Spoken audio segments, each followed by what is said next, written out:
Wednesday. RawMikeRichards.com, broadcasting live from the DKI studios in downtown Toronto, 234 King Street East out of the Pacific Junction Hotel. Well, no question here in Canada, maybe the NBA, and from what I understand, trending like number 2 in the world right now. It looks like, pending a physical, Kawhi Leonard going to be a Toronto Raptor, DeMar DeRozan going the other way. That certainly is of massive circumstance. But still, Dave, the way I look at it, I still have a little reservations in some ways. Now, there's no question that DeMar DeRozan probably will go down even by numbers and everything else as the greatest Raptor? Greatest Raptor ever, yep. I know a lot of people sit there and say, Vince Carter, this and this and this, but I mean, longevity, points, everything. And that's what we're talking about. Yes. Yeah. But in terms of impact and everything else, that argument will probably be like I guess in some ways, not as big a version, but the LeBron versus Michael Jordan kind of talk. Bingo. How is that going to play out? Well, again, the one thing about this industry, when you hear these trades, and I heard a lot of guys yammering on about all these possibilities, what's going to happen. I mean, just what you're giving up, what you're getting. You know, when it comes to things like a trade like this, when it involves health, because that's kind of what we're talking about, Dave. They're probably not pulling a trigger. That is Masai Jersey, Webster. They're not going into this if they're going to get ripped off. Yeah. In terms of health, now have the Raptors made some mistakes beforehand, but it's not this kind of situation. And I'd also say too that to my mind, in terms of the quality of player, his age, where he is in his career, I don't know if there's been that kind of player that's come over this way. I mean, I think it supersedes almost anything I can think of. Certainly, Rudy Gay, or if I'm going through the Rolodex of when players came in their career. And again, the only sort of cloud of concern I would have is the health. But that's the trade has gone through, therefore they can do it. They didn't have to give up a ton, Dave. I know there's a lot of young players that people thought would have gone the other way. They didn't.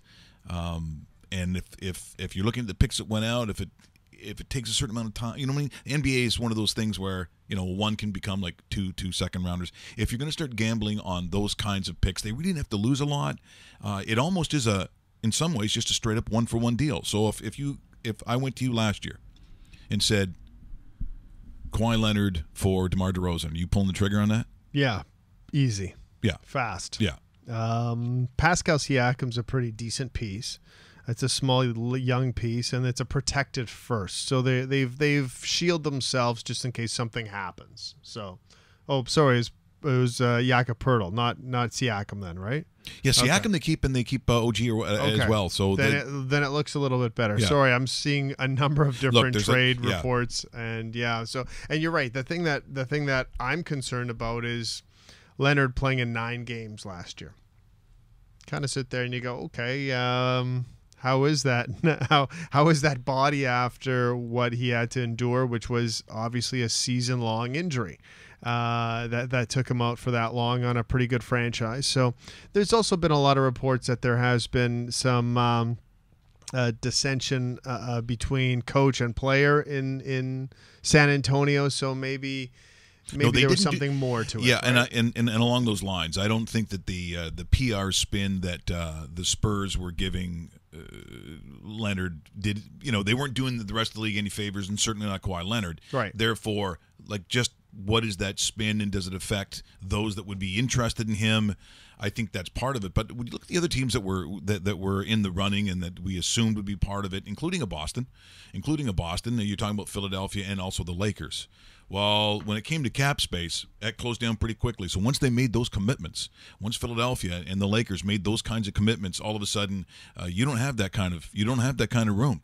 So it kind of fell down to, because I'm looking at a Celtic team, Dave, that are getting two significant players back because of injury. Do I really need to go out and get? Because quite frankly, if they made that kind of deal work, it's what's going back the other way. I mean, what do you think is going on in San Antonio, where we've waited for a rebuild for about 15 years to see where they actually get? So to me, I look at it. Does this immediately make me say that the Raptors are the best team in the East? I can't say that. Not with any. It's about that fit that we're going to see in Toronto. Do we believe that the new coach, not Dwayne Casey, who's won the more games in any season than any other coach in the history of their franchise, do I really think that this immediately puts them as the number one? I got to be honest. It might.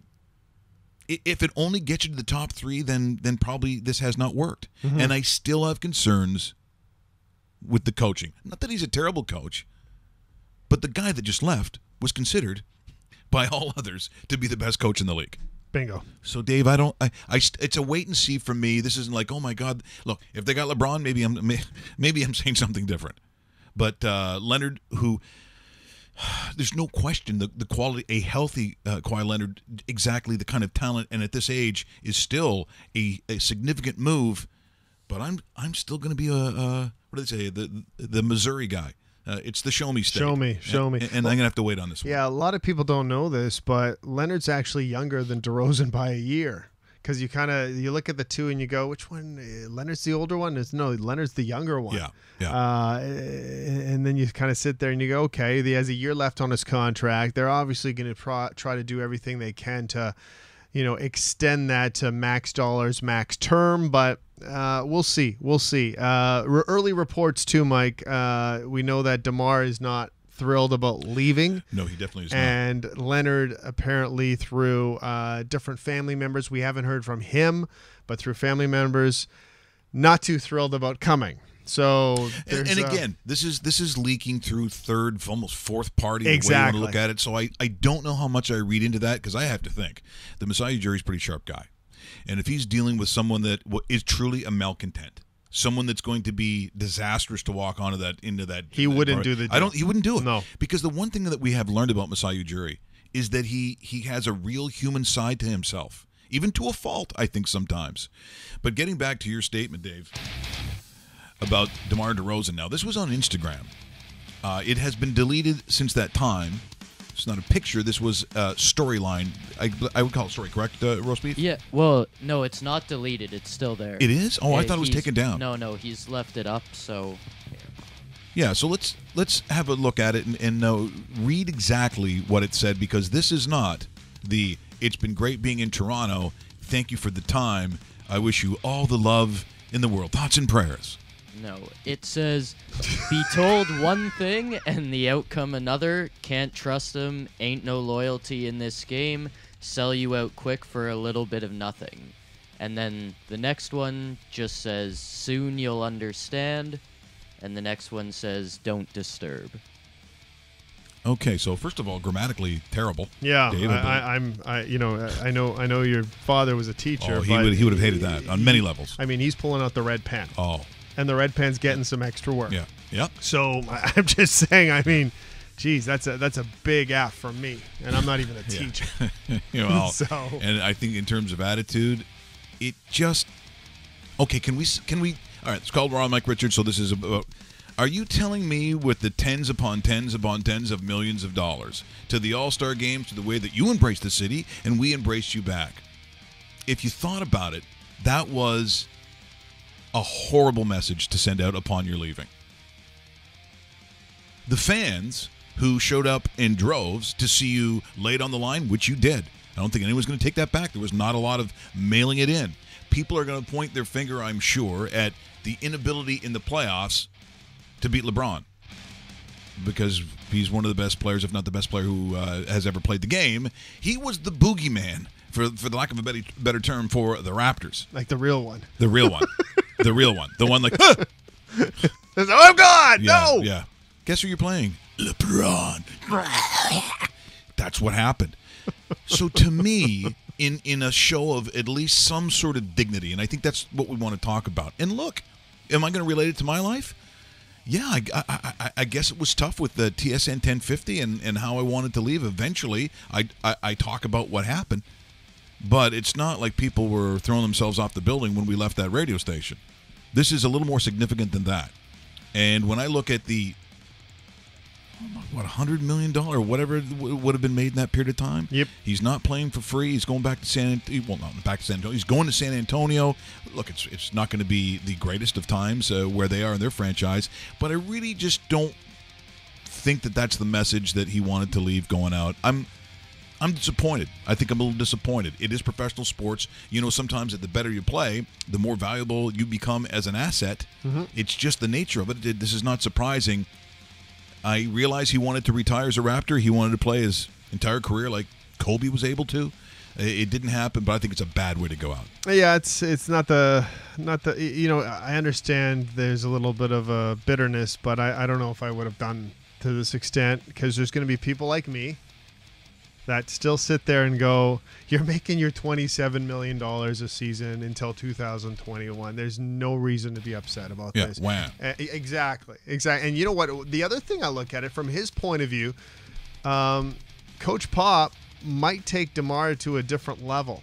We haven't seen it here. I mean, there's a pretty good argument to be made that he was DeMar defrozen during the playoffs, because that's a good one. Thank you. To show me something he's actually done in the playoffs that have kind of said, okay, this is my team on the shoulders. Let's go. Maybe Coach Pop brings that out in him. Maybe, you know, it's going to be tough in the West because there's about 5 or 6 teams that are ahead of the San Antonio Spurs right now as far as where they fall in the depth chart. Are they a borderline playoff team? Yeah, I think they're still a playoff team, but you're in the West now. The West is a different beast, Mike. You get that schedule, and every night you're like, who are we playing now? It's like, damn. Oh, it's Houston tonight.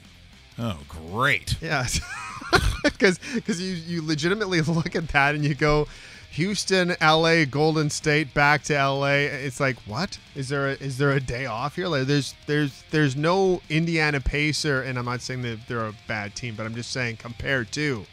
There's no, you know, I'm trying to think, because Washington's getting better, Milwaukee's getting better, but those are teams in the West that don't make the playoffs.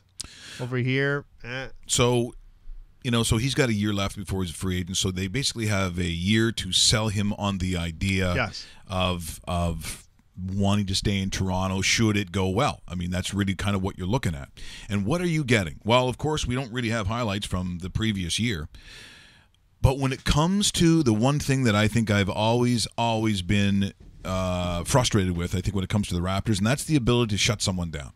That's the ability to lock someone down, play some defense, and be that kind of player that nobody wants to play. When Kawhi Leonard is healthy, he is a monstrously great defender. I don't think, to my mind, we've had someone when he's healthy that will play as good a defense as you're going to see from Kawhi. Again, should he be healthy? So you have to go back a year beforehand. So if I'm going back to take a look at how he can defend, then does it not make sense that I'm going to show maybe some highlights from what is considered to be the best team in the NBA, that being the Golden State Warriors, so property of the NBA, NBA broadband properties, and NBA Internet, including both the San Antonio Spurs and the Golden State Warriors. TNT, the broadcasters, this is what shutdown looks like. The Raptors hope this is the version of Kawhi that they get. Away by Pachulia, picked up by Parker. Out to Leonard, into Durant, into the hole. Tony Parker back in the game. Gasol is back in. Aldridge there. Kawhi a triple. Make it a 2. Conquering inside. Thompson is on Kawhi. LaMarcus Aldridge. Out to Kawhi. Gallops into Thompson. Can't get his own miss, and then he gets it back from Durant and finds the 2. Versus Golden State. And you're getting into that track meet. Nice feed inside. Aldridge is led by 17. They're shooting 45%. Leonard, the drive, the push, and he got a knee into the right knee. Final rally. Wow. Leonard. He'll pull up right there and get his own miss. See, it's that kind of tenacity that makes him such a great player, I think, both on the offensive and defensive side of the ball. He's got great vision. Steph Curry comes up with the steal. Pickpockets him. Leonard! If you've got the hammer, you've got to. You want to see this if you're a Raptor fan. The question is, physically, is he able to do that again? Bingo. You know what's really ironic about the whole trade too, and I know we're kind of looking at it a month or so after. This is the type of player that Dwayne Casey would have loved to have had. I know it's a little tough to take. And you go, no, you have Leonard a year earlier, and maybe Casey hasn't shown the gate, and maybe there's a little bit of a fight against the Cavs, and so another player that we should be watching out for. Danny Green comes over, still has 2 years left on the contract. I think he's going to provide the Raptors with something a little more than what they had. Like if you're looking at the value of a Green compared to what Jakob Poeltl did off the bench, Green might supply the Raptors with a little more offense. I don't mind that side of it either. Still has 2 years left, so it's more than what Leonard has, and we'll see what happens after that. But it's two nice little pieces. If healthy, this Raptor team, I'm not really stunning the world here, should win the Atlantic. Well, compete with Boston. Yeah. But see, the thing is, right now I got Boston 1. Yeah, I got Boston 1 too. I've got Boston 1. But where do you have 2? Because I think there's the 76ers to me look very good. Yes, this should be a time where if you're going to see it, I mean, this is going to be it, and I think they're going to be very competitive, and I think you're going to get to a point where for the Raptors you just can't. I mean, at some point, be the third best team. It doesn't do you any good. But we will wait and see. You're watching rawmike.com either on the website or the dedicated YouTube channel. Make sure that you continue to subscribe. I think it's right in around here where my hand is, or my massive strength gaining power. Do that because I see that you continue to do it. I know kind of moves slowly for us, but the needle always points up for Raw Mike Richards. We appreciate that, so do it, including the different ways you can listen or see the show. As we always say, you got to see the show, but if you can't and you're listening as a podcast, which you often do, this came in from one of our loyal, faithful part of the Richards Army. This is one of the young guys, he and his dad, they get hold of the show, but this is from Google Home. So I believe what they always have a girl's name. What is it on Google? Is it Alexa? As far as I know, I think the Google one's just Google Home. Okay, so it's don't even have a name. Okay, the Google check. That's okay. So here's how easy it is. If you have Google Home, you do what I believe this is young Brandon does. Hey Google, play the Raw with Mike Richards Show podcast. Okay, I'll continue playing the Raw Mike Richards Show, episode number 254, the Raw Mike Richards Show. Broadcasting live from the DKI studios in downtown Toronto. There you go. It is that simple. Way to go, Google. And that was Brandon? That was Brandon. Awesome. Yeah, well done. Yeah, we appreciate that. Send in more videos like that, everybody. If you're it's doing a good idea. Bring it in. And some guys do. Yeah. Some guys do. A lot of people realize if you got a smart TV, you subscribe to the channel down here, you go home, click it on because everything's been loaded and all the promos, and as you're watching dinner, because you hardly, I mean, the smallest number we have is people watching live. We appreciate it, but basically the reason that we're on doing it like a what do you call it, a webcast, is so you can watch it and hear it when you want. So that's something that you spread the word. Keep it going because we love the direction that is going. Of course, every Monday you will hear Raw Mike Richards on the Fan 960 in Calgary, Rogers Sportsnet. Our good friend, and I want to start with, we found this guy just out of kind of a fluke. Connor Moore from Ireland, who does the most incredible impressions. We've been going back and forth. I'll be honest, half of it is about when I get there and places we can drink.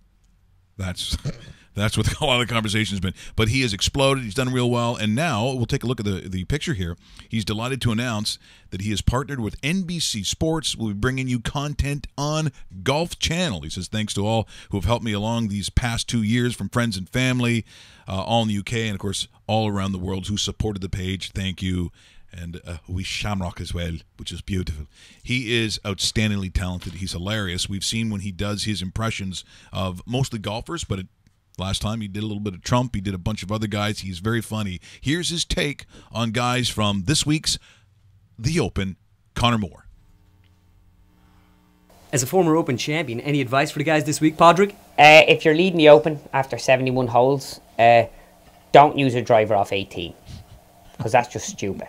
Yeah, it's been an incredible year to win the Masters and to get all the love and support from all my fans. I just want to say thank you to all my fans. Well, I'm totally excited to be back in the UK. Obviously it's tough here. You guys play different golf, links golf, different climate, different language you gotta learn. But I'm totally excited, man.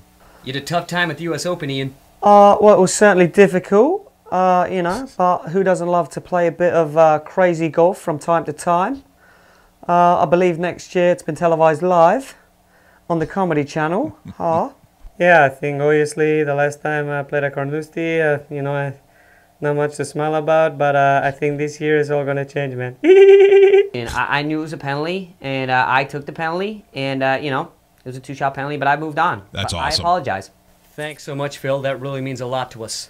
And cut. Phil. I think my game right now is in a really good place, tee to green. Obviously, I know with my putting, I've got to be a little bit sharper, and it's not that I'm a bad putter. It's just I can't seem to catch a break. Nope. No one. A lot of people saying you look really good coming into the Open, Tommy. What's your secret, man?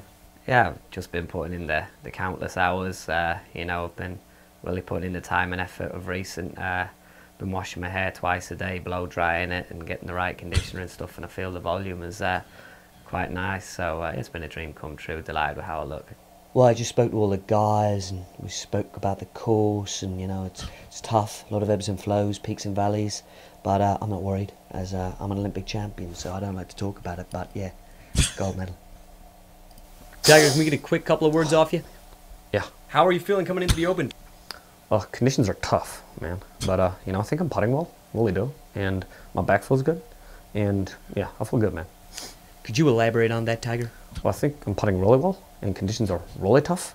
But, my back feels really good. And I feel good, man. Really good. Thanks, Tiger. Thanks, man. Appreciate it. Another bombshell there from Tiger Woods. Yeah, y'all got me stoked, to play in the Open to play in the Open Chair. Bubba's crying again. Sorry. The what? Back that floor? You play in the Open Chair? That's our good friend Connor Moore. Brilliant, mate. Congrats. Lovely. Connor Moore, check him out once now on Golf Channel and NBC Sports. So nice to see. So in a couple of minutes, we're going to talk to Phil Gray and look at some of these numbers to see if they've changed, where the value is, quite honestly. And I don't know if they've changed overly, but we'll take a look at that, because this is, aside from all the DeMar DeRozan, Kawhi Leonard talk, it's they had to have changed a little bit, though. Well, we'll talk to see what crafty Phil Gray has done, and just so you know, that's crafty, right? Yes. Okay. I didn't realize that Phil Gray also was a huge news junkie. Oh, he loves news. Okay. And he said that he has a new favorite.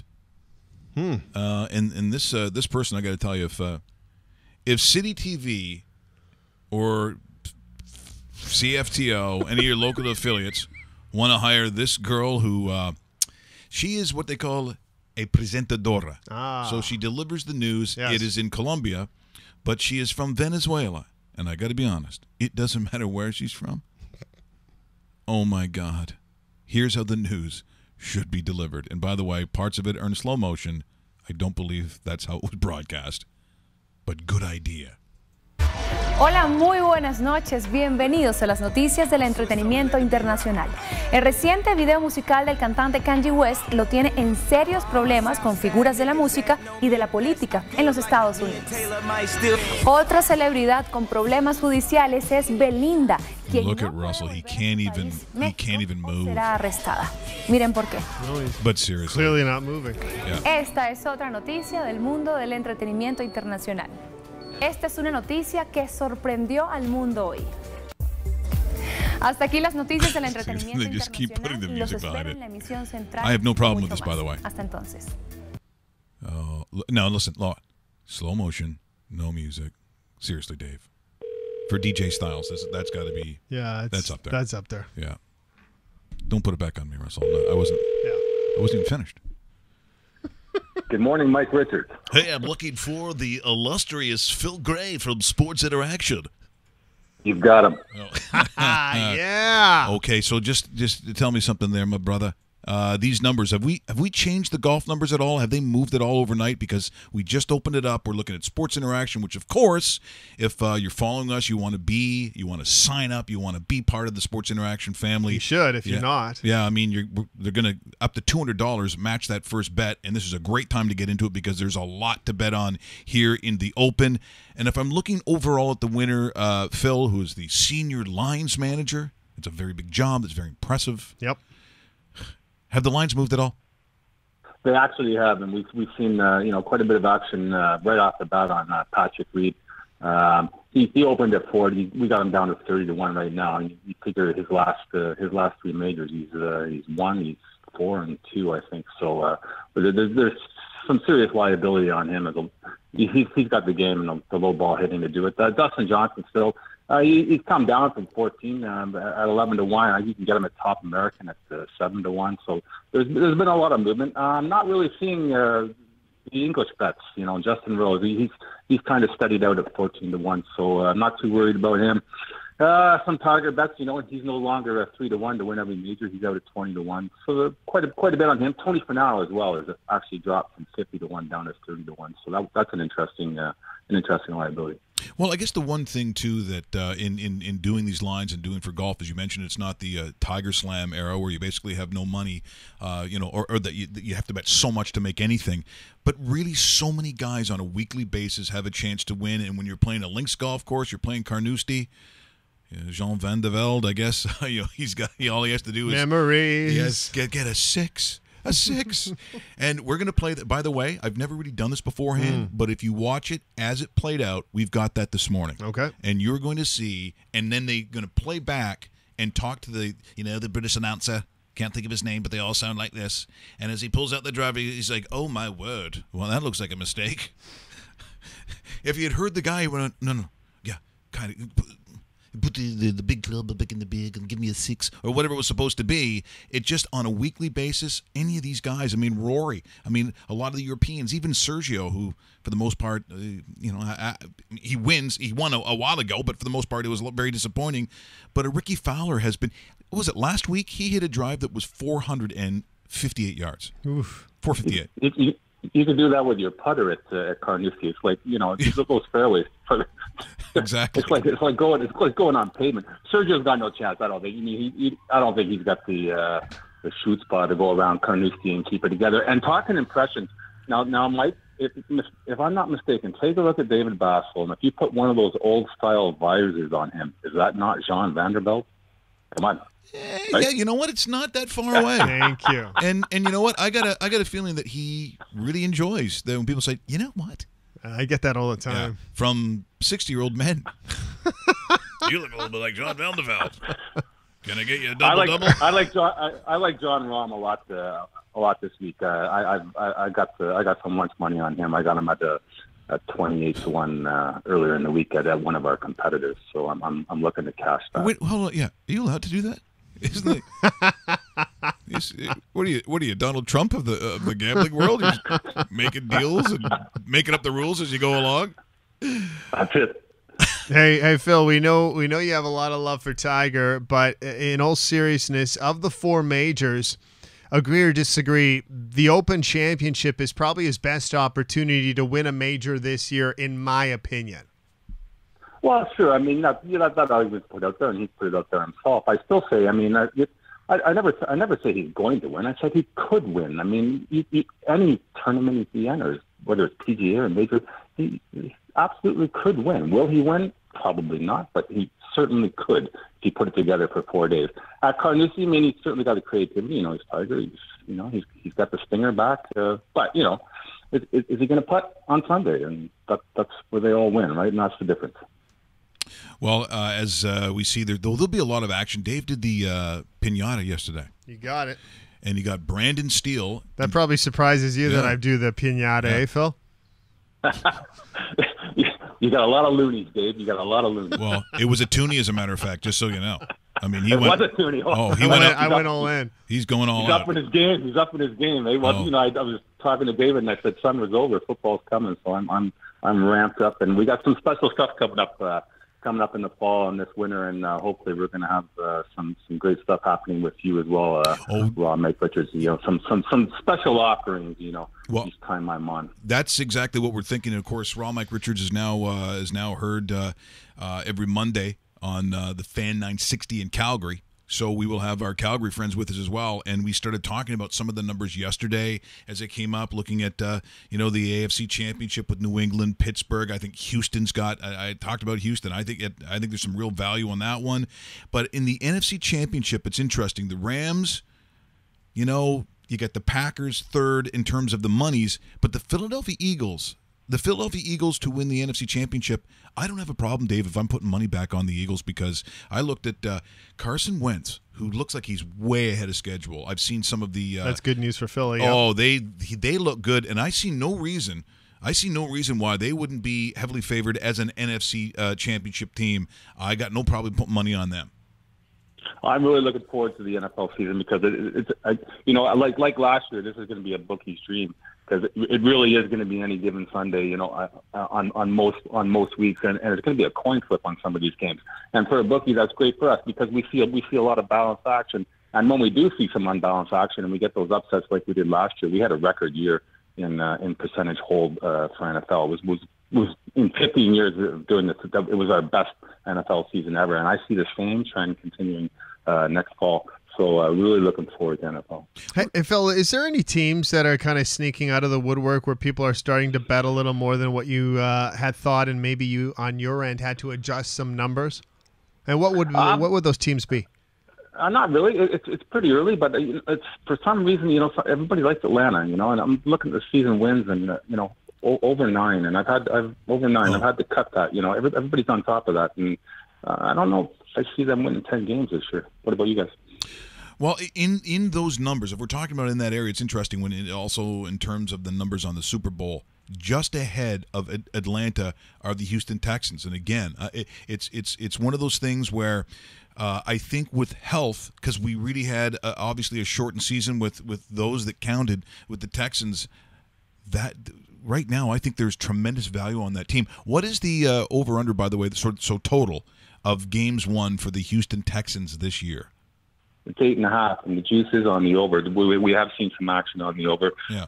Again, do you see them going 9-7?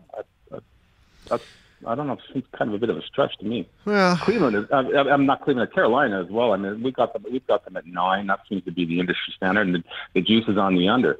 Everybody's betting the under. I could see them going 10-6 this year. It's all about that quarterback too, right? Yeah. For both teams, one being a healthy one being one that, what version of Cam Newton are you going to get when you're betting the Panthers? And when you're talking about the Panthers, that division too, and we'll include this with our conversation previous with the Falcons, the Saints, the Falcons, the Panthers, and Tampa's in that division, but not really a threat. Those three teams are going to beat on each other, and a lot of times when you have three good playoff-worthy teams, they split. And when they split, that's probably good for the house, considering that you don't want any of those win totals to go out of whack, do you? Well, absolutely, yeah. Look at New Orleans at 9.5 right now, and the juice is on the over. But I don't know. I think you're going to see. He's healthy. He's mature. I kind of see Carolina, maybe getting to 11-5 this year. I think he's arguably the best athlete in the NFL. I mean, so he's mature. He's come along. I see Carolina having a good year. Nine seems awfully low to me. And let's not forget, if those who are perhaps watching for the first time or listening on the podcast for the first time, listening to Sports Interaction, we're talking about the NFL. We're just obviously talking this week about what we're going to see in the Open Championship. But, of course, CFL numbers. Don't forget about the CFL numbers. I always like to see when that's busy. And I got to be honest, Dave, I think each and every week, depending what that matchups are, you can see some real value in betting on the CFL, at least to my liking. And I shouldn't, I'm going to go out on a limb here and say that we don't do too well on CFL. So you hit the nail on the head on there, Mike. There's some funky numbers in the CFL, especially in money lines, and you can get some real good dogs, especially on the road. And we get hit on those. I have to move those quite a bit, and so breaking even in the CFL is good for the books. We don't make a lot of money on it, and look at that. T.O. coming, everybody's lining up to get a hit at him. What do you guys think of that? Should I put a prop up where he goes? You know what? That'd be a very good idea. That's a better idea than those that wanted to put up the prop numbers on Johnny Football, because that was based on a quarterback and how many starts he gets, how many snaps he gets. Nobody's talking about where he's actually going because that was silly. I mean, all those props came out and they said, will he have 3,000 yards? Will he have 20 touchdowns? And then the disclaimer at the bottom of the bet was must start game one for action. Yeah, right. So okay. I would put up, because I think if he's got a chance to play, Dave. We just saw him play in the indoor football league yesterday for the Allen Wranglers. If he's going to go up there, he would cause quite a stir. And I got news for you. Edmonton's in trouble. So if they're going to look for a wideout like that and throw the ball, I would definitely put some props up there on T.O. Absolutely, I would. There was a YouTube video out there. Wasn't he still running like a 4.40? Well, and the guy's 44 years old. I mean, this is what you said that yesterday, Dave. Yeah, but you know what, Phil? The only thing I'm scared about it is it's a home movie, and as you know, you could definitely fudge the that could have been a 4.35 yard run. You know what I mean? That could have been a 4.30 instead of a 4. Just so you know, Russell's done a 4.10. Yeah. So. What do you think Steve Rock runs it for? See, he's not getting out of the blocks. First of all, he'd have to put down the drink. He's got to put down the drink first. Put that prop up. Yeah. He's not going to like that. No, he's not going to like that. Hey, Phil. Final question from me. On the verge of hearing confirmation of the Raptors Spurs trade. Are you guys dealing with any numbers as far as adjustments for the Raptors numbers or the Spurs numbers on any level, be it wins or percentages of winning a division, a conference, etc.? Anything change at Sports Interaction because of this trade that is on the verge of formally being announced? I kind of missed the mark this morning. This is the one day in out of 365 that there isn't a game on Don Best for one of the four major sports. But I got up and I saw the TSN news, and we took the NBA futures down right away. I still don't think they should be any less than 25 to 1 to win the NBA championship. But from what I'm reading, some of the books have them down to 7 to 8 to 1 now, which is crazy. That's nuts. I'll wait till the dust settles. I'm probably going to open them back up. But no, depending, we're going to get lopsided action for sure. But I'm pretty confident to take them at 25 to 1 to win the NBA. And really they should be 50 to 1. I mean, they can't beat half a dozen teams in the NBA in a 7-game series. So. Yeah, I agree 100%. Hey, Phil, great job today. Thanks for joining us, and we'll talk to you again real soon. Thanks, buddy. Thanks, guys. See you soon. That is Phil Gray. He's the Senior Lines manager for and once again, so just so you understand, if you've not signed up with Sports Interaction because you are fans of Raw Mike Richards, Dave, tell them exactly how it works. Yeah, it's very easy. The whole sign-up process, it takes you a whole 15 seconds, I'm going to say, if you really know your stuff. So go down to the sign-up page. They'll ask you a couple questions, just your basics, name, email, and all that kind of stuff. Set up an account. And then they'll ask you on a drop-down menu, where did you hear of us? How did you hear of us? They want to know. It's for marketing research as well. Drop down. There's about 10 different options. Find Raw Mike Richards. Click on it. And then whatever deposit you put down on the account, they will add up to $200 free. No charge. So if you bet, say you open the account and you want to throw down an easy $100. It's simple. I would go more if you want value-wise. $200, they'll double that contribution, that deposit. It's an awesome deal as far as turning 2 to 4, 1 to 2, 50 to 100, up to $200. They'll throw that down on sportsinteraction.com. Check it out. Make sure you do tell them you heard them here on rawmike.richards.com. In fact, it is so easy. If you need to see what it looks like, here's an example of what it's like to sign up with Sports Interaction. Here's Russell Graham. Russell Graham doesn't have a girlfriend. But he can have a sportsinteraction.com account. Right you are, Dave. Here's Russell going to the site. It's so simple, even Russell can do it. And he's mentally challenged. But he will need some help. Look at him filling it out. It's that easy and fun to do. But Russell's thinking to himself, how do I get that money? How do I get the up to $200? Here's how. You simply go to the drop-down menu. Look at Russell and the fun he's having. So what if his mother's knocking outside his door? This time it's not about magazines. It's this. He clicks on Raw Mike Richards, and any wager up to $200, Sports Interaction will match it. It's that simple. That money is yours. From Sports Interaction and rawmike.richards.com. That was so professional. Wow. Oh, my goodness. You people. I could sure read a script, too. Yeah, that was we're big script writers on this show, as you know. You're watching rawmike.richards.com, either on the website or the dedicated YouTube channel. We appreciate that. We've shown you a couple of ways to. We've been very informative here this morning. As the Open Championship comes, we were just at the opposite of that when we were at Hockley Valley. Yes. The one thing that I would like to see at some point, I know it's probably never going to happen, is why can't the pros be in carts? Because if you could put John Daly in his day with what he has in his bag. True, yep.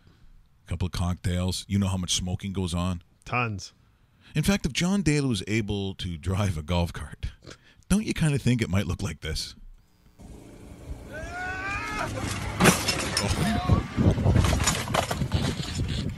Oh man.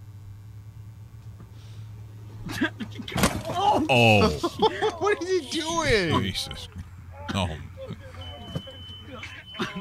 Well, at least he backs up. There you go. Oh. My God.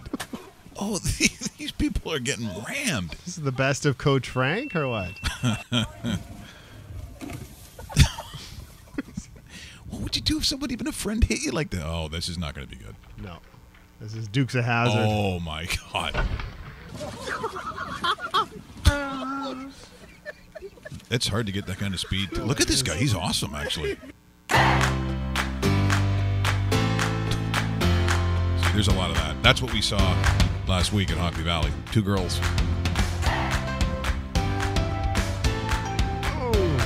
Oh, yeah. And by the way, the golf course loves this.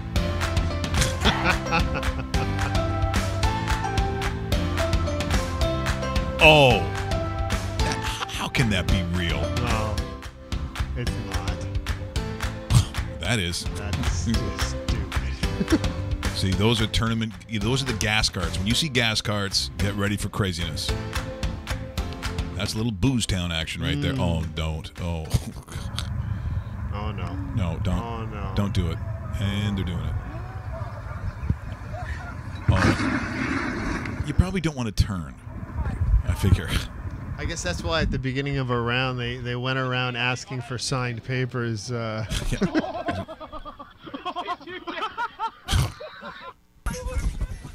Uh-oh. And they have the decency to continue filming it. That's what I love about this stuff. Oh, well, that's a little redneck action right there. Watch this. Yeah, that is a good chance.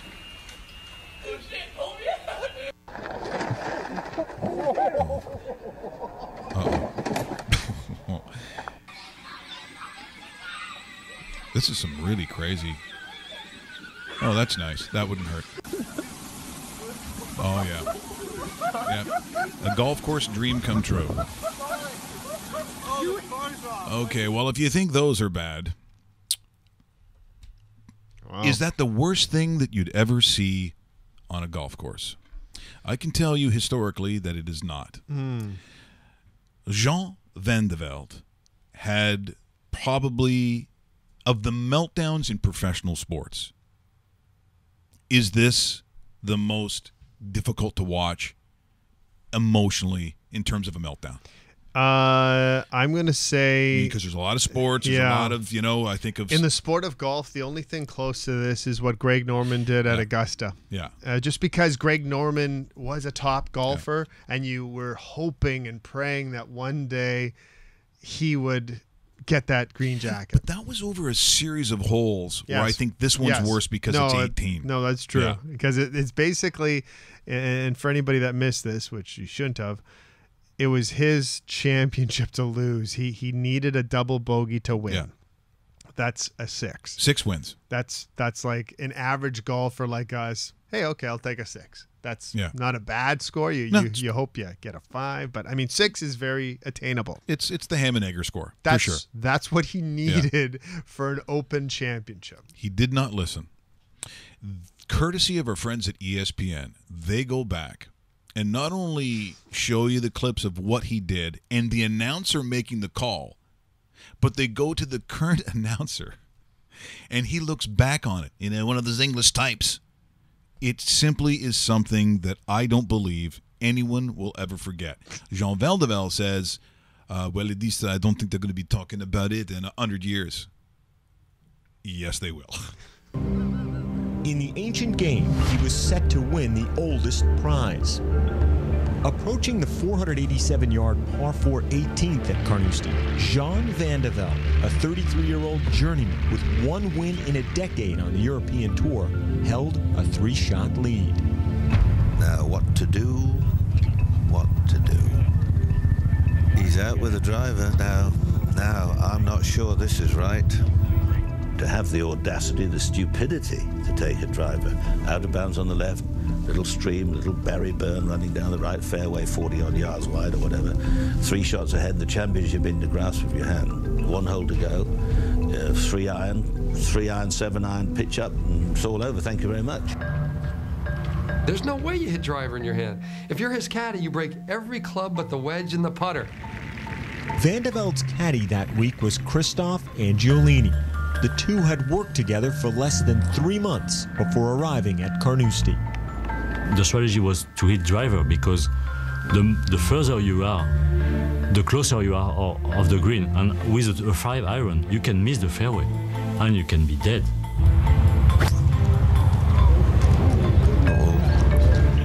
We could just see the ball going through. Where the hell's that gone? And then suddenly it landed alongside the Barry Burn on the right. Oh, you lucky little rascal. The tee shot landed on a peninsula surrounded by the burn on the 17th hole. That left Van de Velde with a choice. Be cautious or try to be heroic. The second shot options are you wedge it, you stay safe, or you try to clear everything. I told him there is 2 options. If you want to go for the green, for me it's a 2 iron. There is a 190 meters. If you want to lay up, you can hit a pitching wedge. And he said to me, why? I can hit 2 iron. I did that all the week and perfectly. Okay, take the 2 iron. There's just no reason. You lay up and you still get the claret jug. Nobody cares how you do it. Van de Velde's second shot would be as unlikely and unlucky as any in the game's history. Taking a couple of bounces around the burn.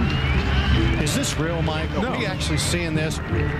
The ball hit the top of a grandstand railing, bounced off the stone wall guarding the burn, and came to rest in knee-high rough.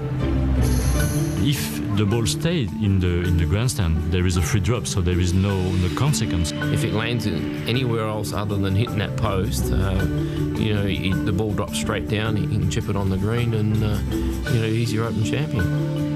Van de Velde stood in the high grass over his ball, assessing his line. He wins with a 6. His 3rd shot's coming up. You could see from Van de Velde's face as he looks down that he's got an issue, that lie's really bad. It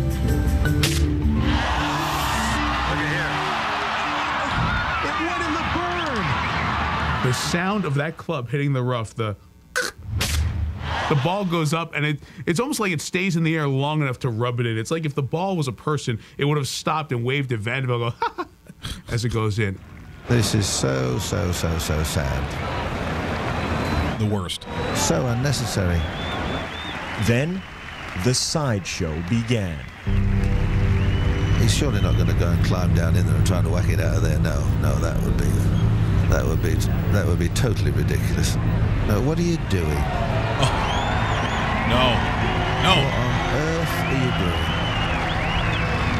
doing? It wasn't underwater, and it was quite a long way back from the lip of the burn itself. And I thought if he actually got in there quick, he could have actually played it out.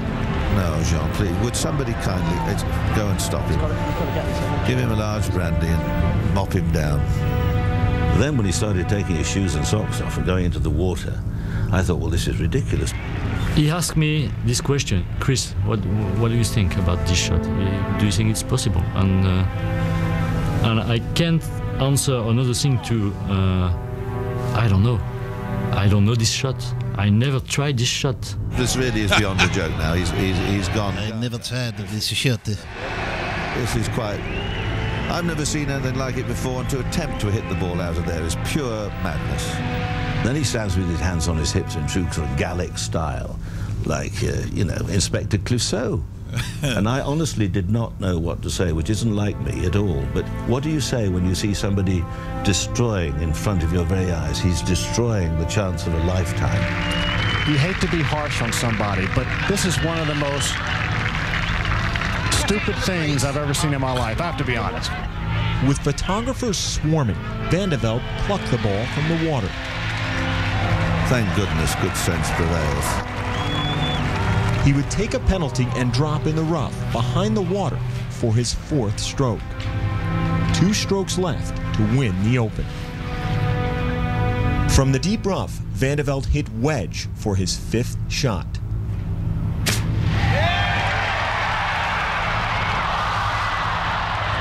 Well, he's just compounding error after error mentally. 1, 2, 3, 4, 5 in the bunker. So we need a up and down for the playoff. If this goes in, I'm gonna pack it in. I'm gonna retire. Vanderbilt's bunker shot would settle 6 feet from the cup.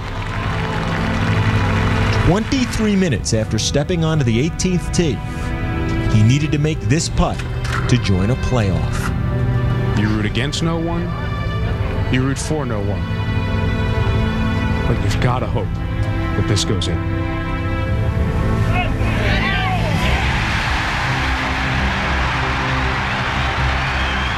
Just your everyday triple. He went into the clubhouse or the hotel. I don't know whether he had psychiatric treatment, whether a doctor administered it, whether he had a large brandy, whether he had a shower, changed his underwear. I don't know what he did. But then they emerged and they went into this playoff. The playoff would prove more footnote than finale. Paul Lawrie defeated Vanderbilt and Justin Leonard to claim the Claret Jug. But it was the man who lost the prize who would become infamous, and the way he lost it, indelible. You have to remember, putting in perspective, it's a game. It's a game, right? It's not, it's not like life and death or whatever, It's your name down on the trophy. His response was, oh, it was just a game of golf. I mean, it wasn't just a game of golf. It was the Open Championship, and it was a championship that he should have won and should be on the record book forever, but he's not.